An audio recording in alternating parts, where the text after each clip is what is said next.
जादौन पहले के। हाँ जादौन तो चंद्रवंशी ठाकुर है।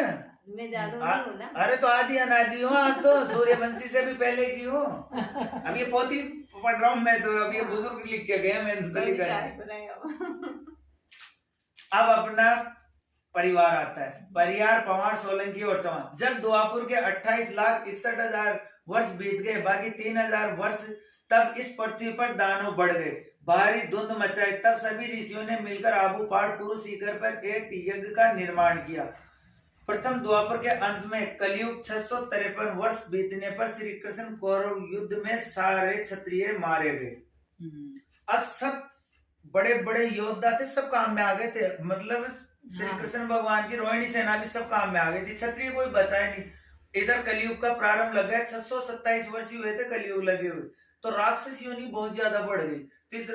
तो ये माउंट आबू में यज्ञ कर रहे थे, तो राक्षसों ने विघन मचाया। तो सारे ऋषि मिलकर ब्रह्मा जी के पास गए, हैं ब्रह्मदेव, ये तो कलयुग का प्रारंभ है, कलयुग तो बहुत दूर पड़े है, तो सृष्टि का आदान प्रदान ही हो जाएगा, ये पूजा पाठ नहीं करने दें। तब ब्रह्मा जी ने कहा कि ऋषि मुनियों, मुझे क्या है कि आप तो 7 योजन से जिंदा हो, आप ही इसका निचोड़ निकालो कि आप 4 क्षत्रिय पैदा करो आप कुरु शिखर पर। तो 4 ऋषियों ने 4 क्षत्रिय पैदा किए, पड़ियार, पवार, सोलंकी और चौहान। इन क्षत्रियों ने राक्षस योनि का वध करने के बाद अपने को अलग अलग जगह का राज मिला था। मैं आगे बता देता हूँ जो समझ में आ जाए।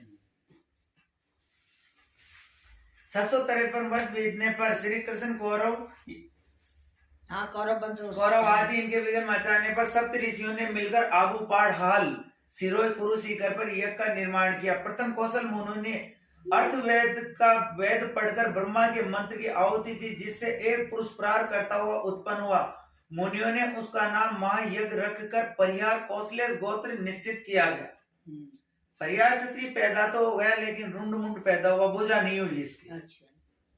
द्वितीय विशिष्ट मुनि ने सामवेद के मंत्र की आहुति दी, जिससे एक पुरुष मार बार करता हुआ उत्पन्न हुआ। धूमराज पवार विशिष्ट गोत्र निश्चित किया गया, फिर पवार क्षत्रिय पैदा हुआ दूसरा।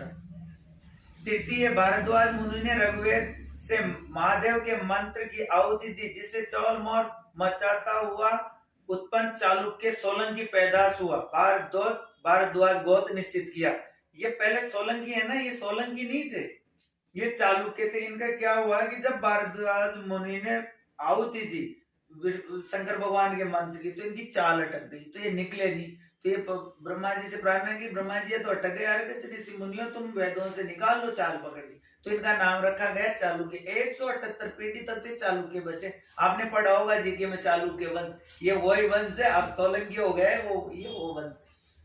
फिर ये इनके 178 पीढ़ी बाद में राजा सोमदत्त पैदा हुए। ये बहुत प्रतापी राजा हुए थे, जैसे आज चीन का राष्ट्रपति है, विस्तारवादी है ना, तो ये विस्तारवादी।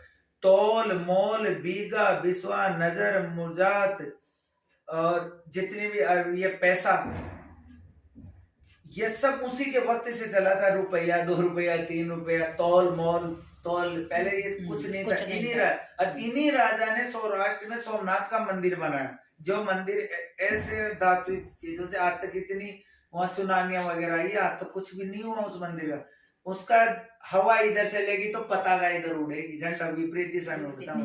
आज तक कोई हवाई जहाज उसके ऊपर से गया नहीं, कोई पक्षी उसके ऊपर बैठ के आज तक बिष्टा भी नहीं की, बिष्टा मानी होती है बीट, बिष्टा भी नहीं किए उस मंदिर की सबसे बड़ी। ये सोलंकी होगा।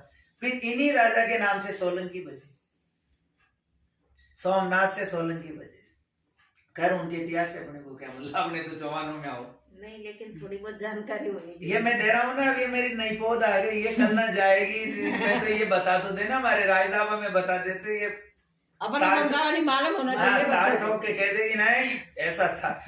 अब ये अभी कह रही है, वो तो कहती है हम बड़े मैनपुरी।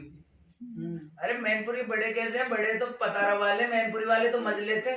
एक भाई होना पतारा पे आ गए, बीच वाले बैठ गए मैनपुरी पर, छोटे भाई चले गए अलाउडकपुरा जो बाउंस के पास है। सब एक ही पैसा, खास भाई तो है वही तो। अब पतारा में भी 3 भाई थे, 3। इधर आ जाओ, पहले किताब कर लेते हैं पढ़। अब चतुर्थ वत्स मुनि ने यजुर्वेद से विष्णु भगवान के मंत्र की आहुति दी, जिससे चौथा पुरुष चारों दिशाओं में अस्त्र शस्त्र घुमाता हुआ उत्पन्न पैदा हुआ, जिसे अग्निपाल पैदा हुआ।